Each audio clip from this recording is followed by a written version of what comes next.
All right, here we are.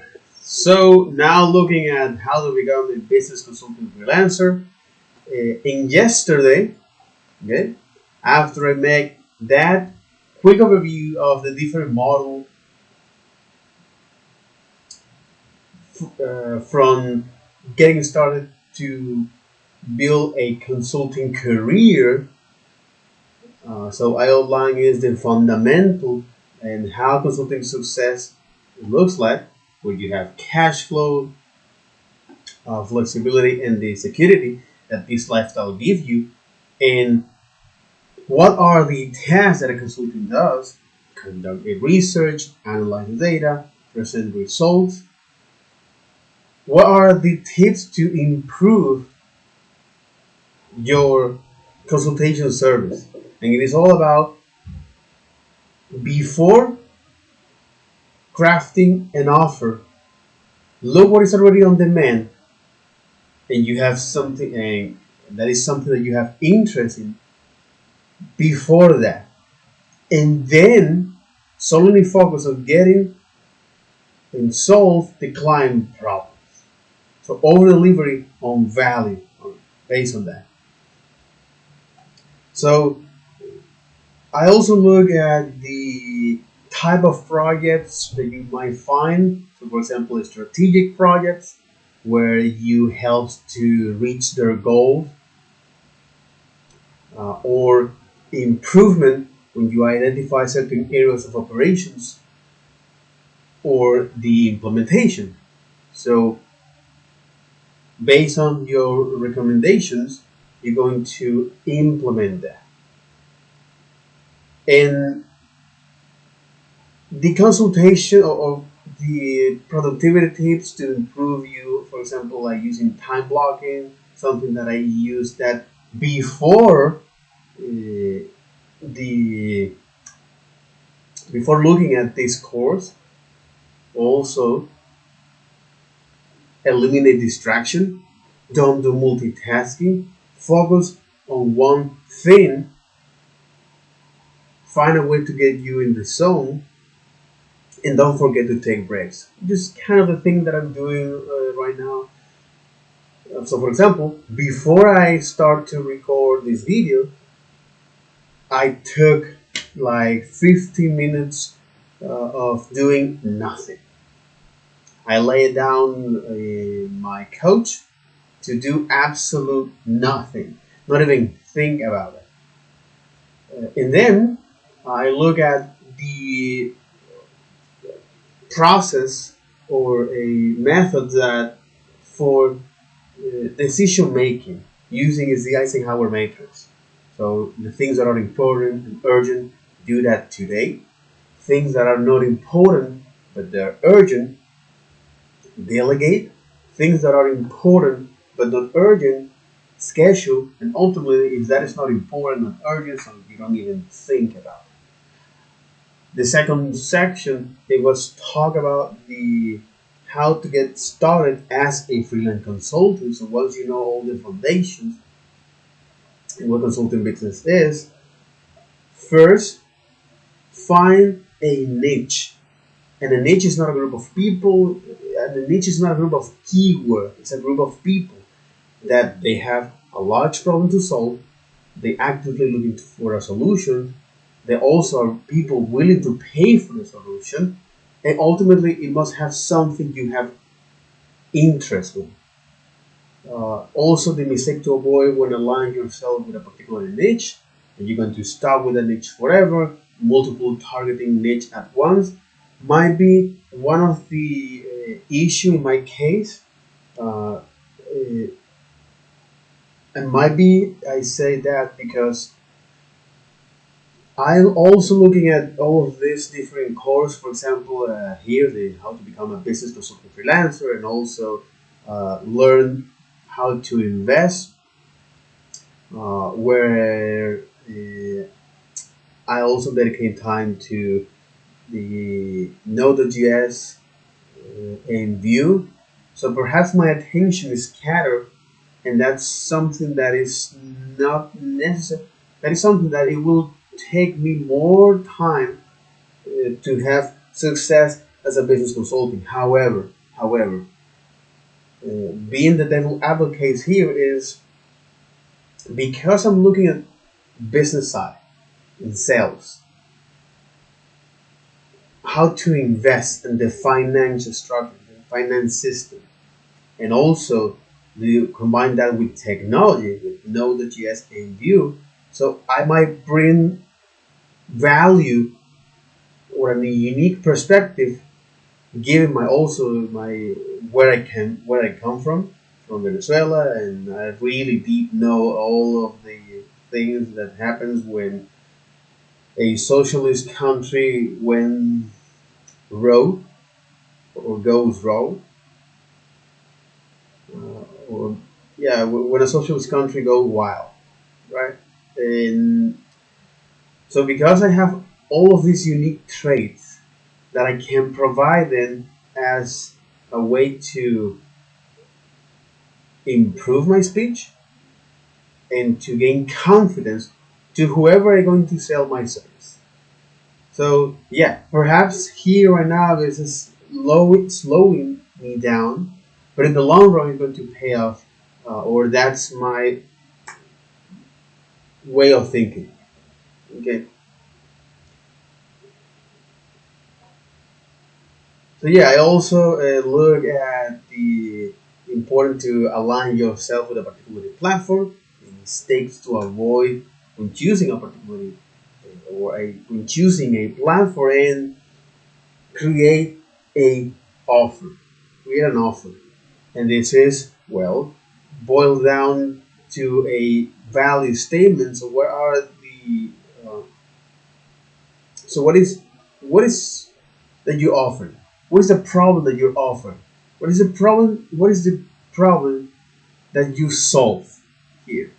And also look at the mechanism that allow you to charge for your service, whether that is hourly rate or per project per milestone. The holy grail of that is to have recurrent revenue because you can escape that clock and provide them value, which ultimately is that what the client wants. The client is not paying for is you for the hours you put, is paying you for the value you provide. And then I also look at the scope of the work, the importance to define clear written deliverables, understand how success is going to be measured, and be huge in communication. So when creating an offer, it's not about just one single offer. In fact, most of the time, a great offer is a ladder of offers. It's a multiple offer. So I saw a value ladder as a guideline of how you can start to offering that. Perhaps your lower level of offering is consultation, where you outline and you're figuring out if the client is a good prospect to work with you, and if you can see and if you can provide the value the client is seeking for, uh, and if everything went well, then you can push up the client. You can push up the client in the value ladder by starting to offering is a, let's say, a project audit. Again, this is serves just as a guideline. And the project audit is where you define a set of roadmap. What are the things that you uh, wants to solve based on the client needs? And once you reach some sort of agreements to move on, these will help you to put some money in your pockets. And then uh, once you're starting to implement your own your recommendations, perhaps you can again push up the client in the value ladder by saying, "Hey, mm, perhaps I can offer you is a 10-hour package, so I can now define is so now that I can implement the recommendation that I made for you, right? And ultimately, the holy grail of that is to have a monthly recurring uh, client when you're starting to provide is service and maintenance for that. Much like that, this subscription model. This is actually something that in marketing and sales is, for example, Netflix, Hulu, Amazon, Apple. They rely on that. Uh, And then I look at the service agreement. The important to create a service agreement where you're going to outline is the project overview, the project timeline, the terms and terminations, the compensation, the scope of the work, and the agreements. And the whole idea is that create this and send them to the client because first it will make you look much more professional as one of them, and when you're creating that, never guarantee any results. Simply put, that you're going to provide, you're gonna give your best effort to provide the best possible outcome as you build your image as a consultant. And also is defined is the payment terms because most of the time freelancers and consulting go and made mistakes in this process, in the payment process, and how to invoice client because, they couldn't control that from the beginning.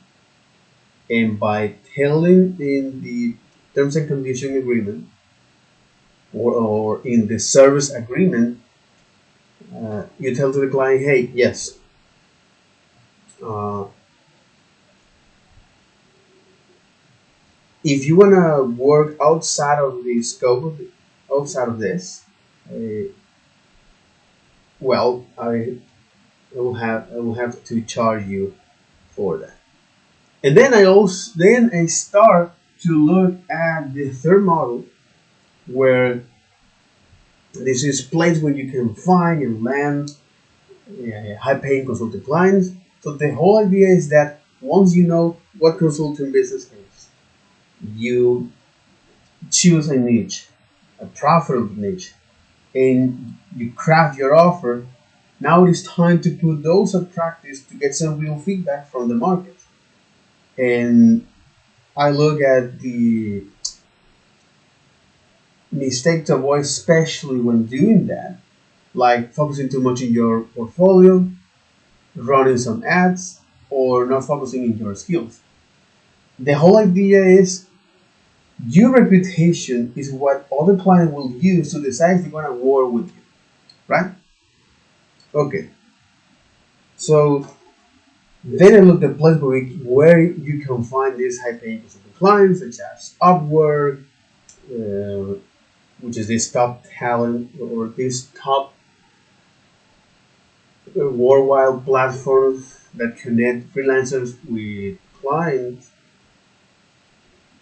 Uh, Also, your existing network. This is very, very contextual on when you live or where you live, uh, because in any of those developing countries, it is very, very hard to find some client. I'm not saying it's not impossible, but it is likely to not have success as a consulting business freelancer. Then I also look at the importance of having something called a CRM because especially once you get started to get busy, which is a good thing if you're prepared, and by having a great record of different interaction that you have, uh, let's for example, with some sell leads, prospects, or clients, the whole idea is to create business relationship using something called HubSpot, a CRM platform where you can keep track each one of these business interactions and gets full visibility of your sales funnel. And also they provide you all other stuff like email trackings or to check if a client open or not their emails, so on and so forth. Uh, then I also look at how can I start to use a hotspot. And the last place where you can find, or where you can find land high paying consulting client. For example, employment side. Yes, perhaps this is something that's not aligned 100%, uh, but it can help you to kind of get your feet wet, get your foot in front of the door. So down the line, you can is dedicate time to get some traction. Once you get some traction to how to become a business consultant. So great, it's like great, great. Now,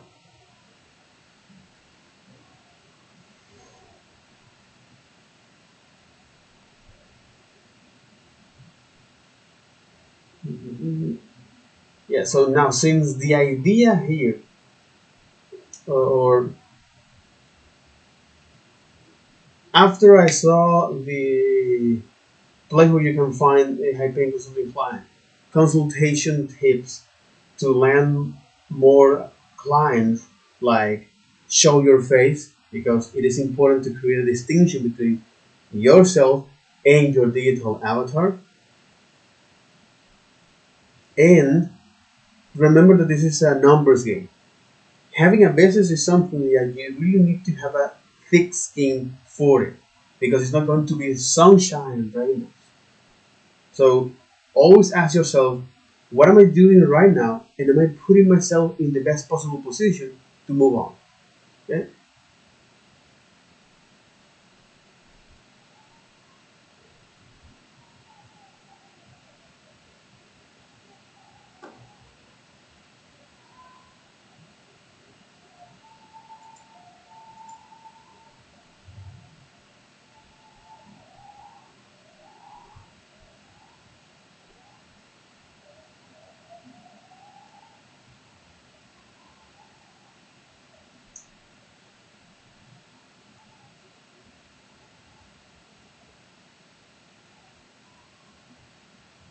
So after that, I saw is the consultation sell tip to land more additional clients, like listen more, use use speed, use the solution selling process, and add free value. So the whole idea is that with this consultation tip is to put your business class and see yourself as the missing piece to complete the client puzzle, right? To solve the problem. A way to do that is following is a solution selling process which was developed by Frank Watt in 1975 at One Laboratories, one of the largest manufacturing computer in the world. And then he presented that to Zero, and so in combination with other salespeople, they founded an agency. But the whole idea of this solution selling process is diagnose the diagnose the prospect needs and then recommend the right product or service. It's also not only diagnosing the needs but also the opportunity as well. And this solution selling process, the core thing is to identify problems. Now, and this is one of the things that you see a lot of that in marketing and stuff like that. And you see that they have a holy grail app right now in this digital era that will solve your problems. And it's funny because ultimately none of that will really matter, because it is up to you if you want to improve. So, for example, a personal trainer won't make you healthy or won't make you fit. A nutritionist won't make you healthy. A financial advisor will make you financially literate. Or won't make you rich. Uh, Again, it is important to recognize that even though the place that they can have, okay. So if you see yourself as the solution to the problems and identify problems that they have, okay. Now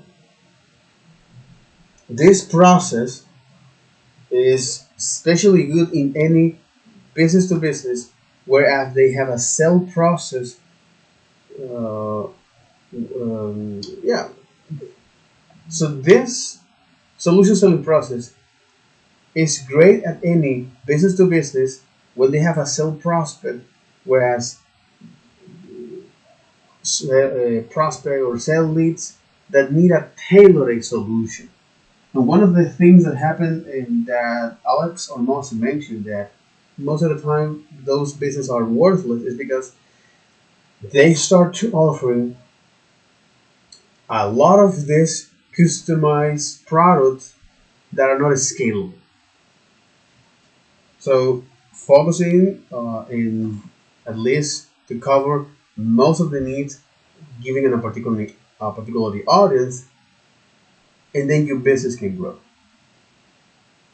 And again, this is also a part of the holy grail in from this section. So after I saw the solutions on the process, and again, this is by looking at the prospect and find the right prospect for you, and then starting to get in front of them to get their attention. This is part of the prospect journey. Uh, then once you have a list of sale leads or prospects, then you qualify them by asking questions to see if they're a good fit for you.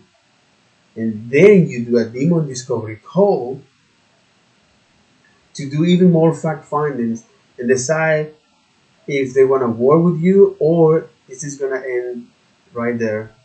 Uh, yeah, is this going to end right there so I can move on into the next project?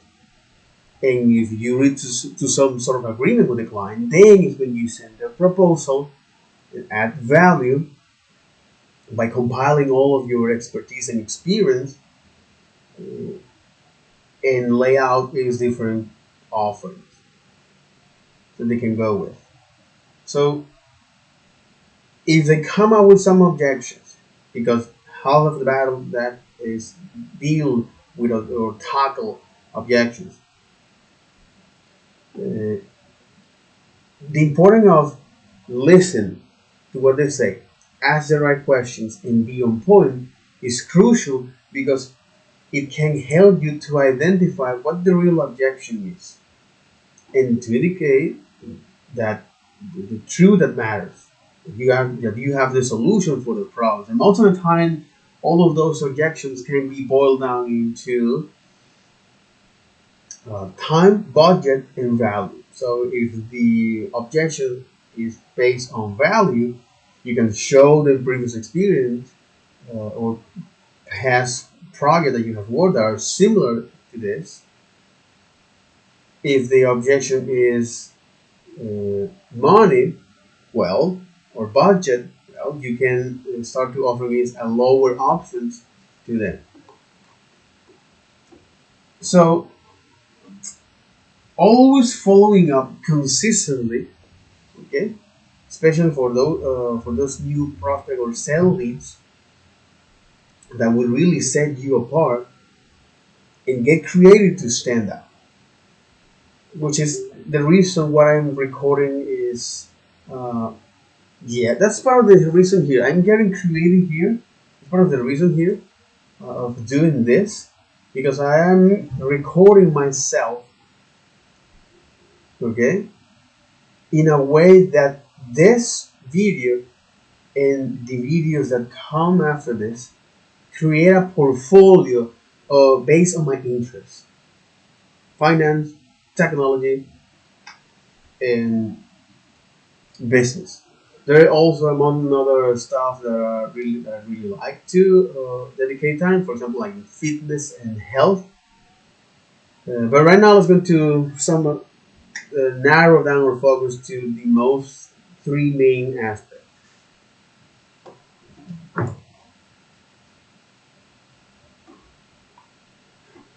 And also, now that I know how to get creative to stand out, it's important to know how to invoice clients or looking at a invoice process, get the service agreement signed, secure payment based on the terms, the product length, duration, based on your terms and conditions. Okay, uh, before start to offering your consultation service. Why? Because first you don't want to get ripped off by the market, and second you need to get serious about money. So if the client comes with an excuse that you can, once you ask for a 50% upfront for a particular project, and he comes with any excuse, so you have to tell them that if you want to work with that, it is important to secure that payment. And ultimately, I also look the place where I can create this invoice. For example, Upwork, Fiverr, and yeah, Upwork, Fiverr, and freelance. They actually do that for you. There are also software like QuickBooks, Soho, and PayPal that are more customized based on your needs, and that the ultimate goal, once you landed some clients, you know how to send a service agreement, you know how to secure payment, you get some progress. The ultimate goal is to scale your business to multiple clients, which is here. So scale to multiple clients. That is the ultimate goal. And this is how you grow your business, and you will turn into a steady flow of income. Because once you have multiple clients to pay you in multiple different companies, different industry, let's say, they will help you diversify your revenue and also have multiple sources of income. I'm going to read this slowly for myself. Okay. So this is how you grow your business. Okay. This is how you grow your business. And you will turn into a steady flow of income. This is how you grow your business, and into you turn it into a steady flow of income. So because once you have multiple clients to pay, okay, because once you have multiple clients to pay in multiple different companies, perhaps in different industry, let's say, that will help you to diversify your revenue, and you also have multiple sources of income. So you have multiple sources of income because you diversify your revenue by having multiple clients from different company and perhaps from different industry and perhaps from different industry. So one key to scale your business is simple. Deliver the top quality product. Remember that your reputation is everything. People spend on things that they trust and like. Log everything you do, especially in your business. Exactly. Referrals are the key to growth. Log everything you do, especially in your business. Uh, Always use a CRM for that.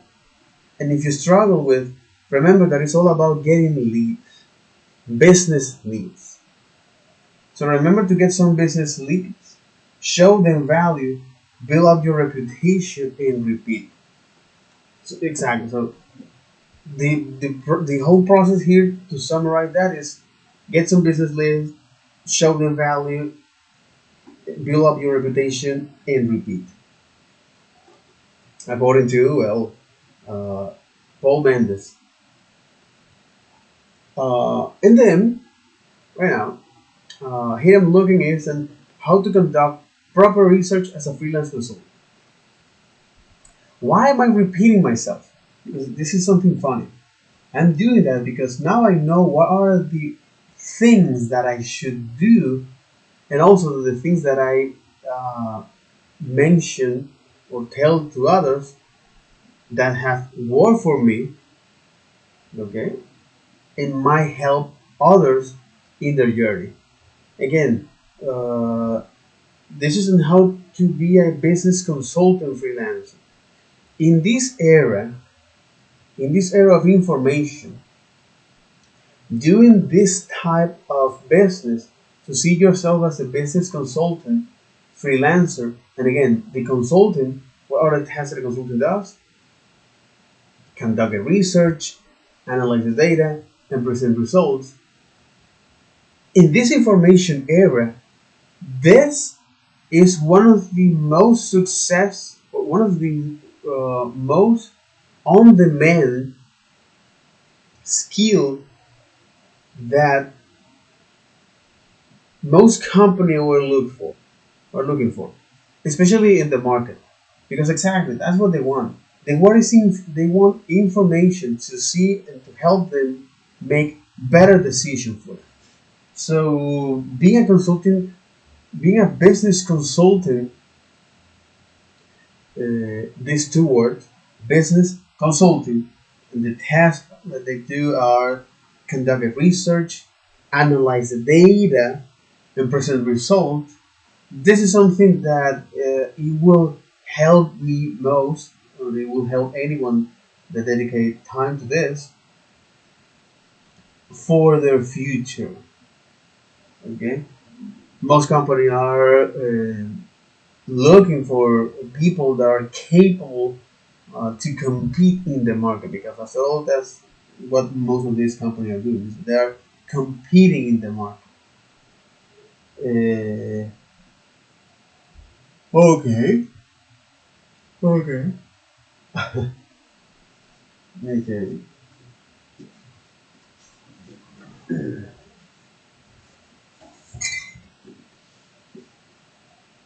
Okay, okay.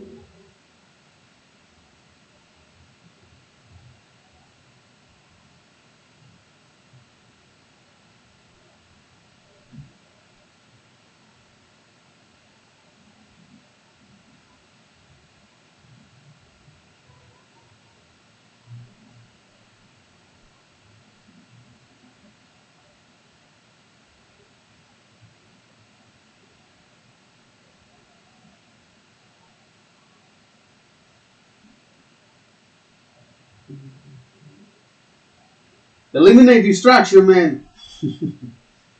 Yeah, yeah. I'm going. I'm going. I'm going. Eliminate distraction. Okay. All right. Okay. Eliminate distraction. Follow your own advice. Cool. Cool.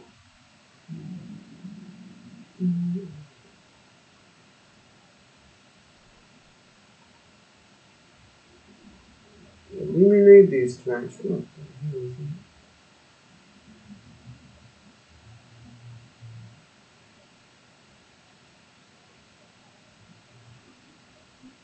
Okay.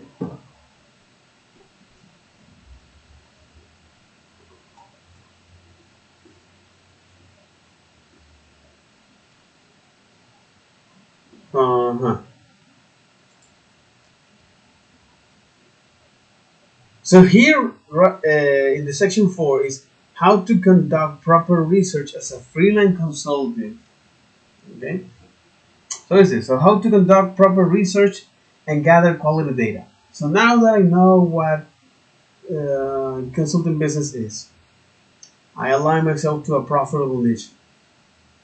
I create an offer, and I know where to find and land and pay consulting clients. It is up to me to know how to do that. Okay, to me it's important to know how to do that. And here is how to conduct proper research as a freelance consultant. So remember that data is incredibly powerful and it has the ability to inform, persuade, reinforce your viewpoint, and also can be misleading. So when you conduct a research, when you conduct a research for a consulting project, there's a couple type of okay. Let's go to talk in my own terms. An example here. So when you conduct a research for a consulting project, perhaps they ask you for check what's going on in a particular endpoint. Okay, if they're using a RESTful API or in a particular query. Okay, if they're using GraphQL, it's like, hey, we have this issue. Uh, and we don't know what's going on. So we have at least some clue of what might happen. Uh, so when you conduct a research for a consulting project, there are there are a couple of type of data. There are a couple type of data that I can gather, and it is important to understand which one are most valuable versus those that are not. And the first party data is the most valuable because this is data that is collected from the company and is usually confidential and they want you to sign an NDA, non-disclosure agreement, because you're going to have access to the first party data. So getting historical data as far back as they have is very helpful to see what they have done in the past to help influence your decision and recommendation.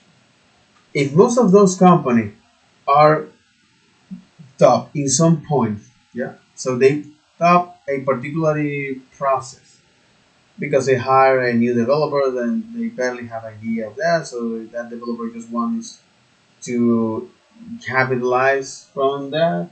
So yeah, it was pretty basically that.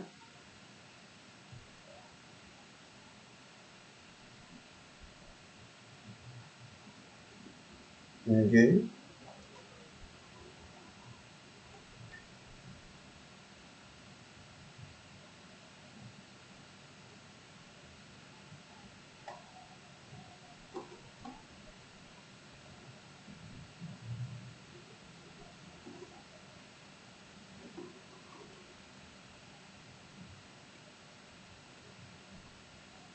So yeah, so getting historical data.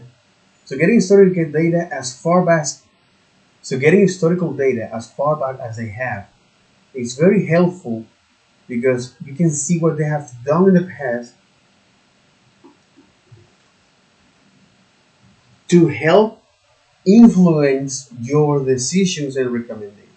So if they come out here with some of their objections, so you know what they have done in the past, and then you can uh, debate those decisions, debate that with data, with facts. Here.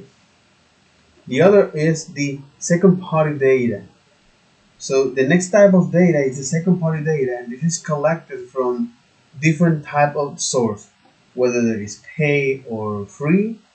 It is very beneficial because it is very beneficial because it comes from a trustworthy source. For example, if you want to know more about finance, okay, that might be one case. Okay, remember the context here is when you are doing is this consultation. Okay, uh, okay. Let's going to put an example here. When you are when conducting research, okay. So when conducting research for a consulting project, right? So there are three type of data that you can get, or there are different type of data that you can get.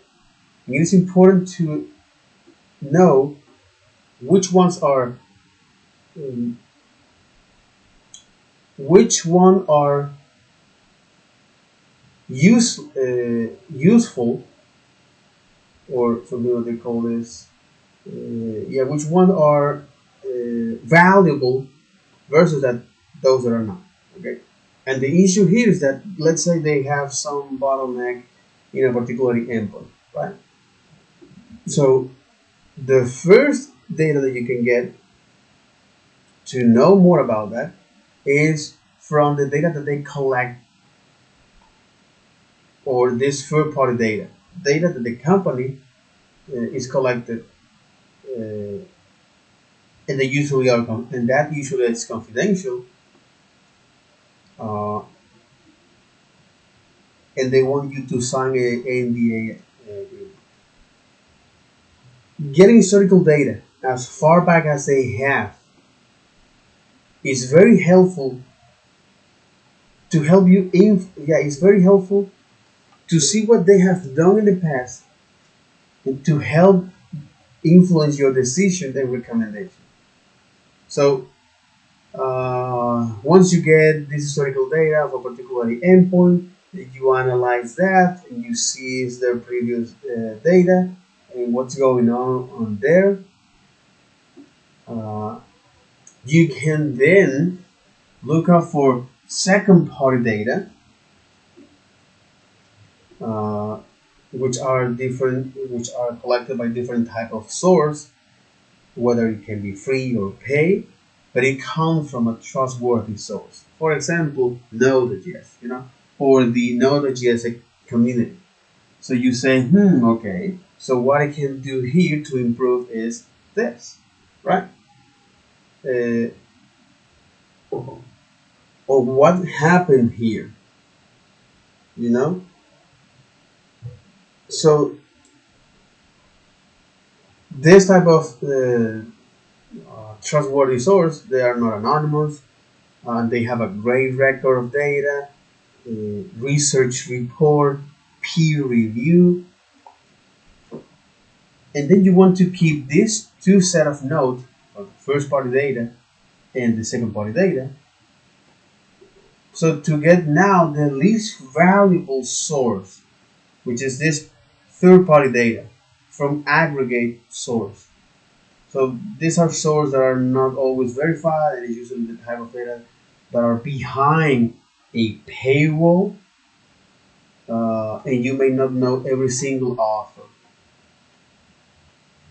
Remember that perspective here is a key. And you always want, and you always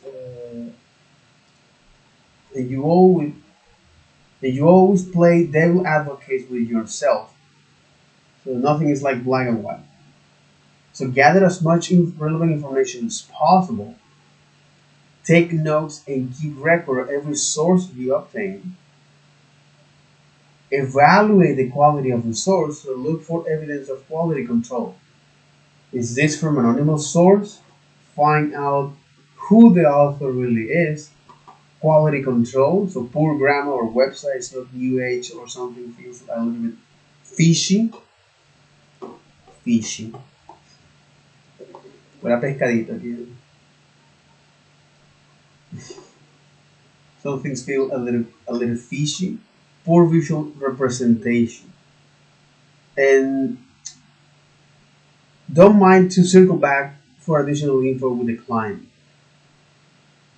So this is the thing that I would like to do here. build an e-commerce with micro frontend, React, and Node, and record the process. Okay. Uh, so with that, I'm going to wrap up this video and say take care. Bye bye.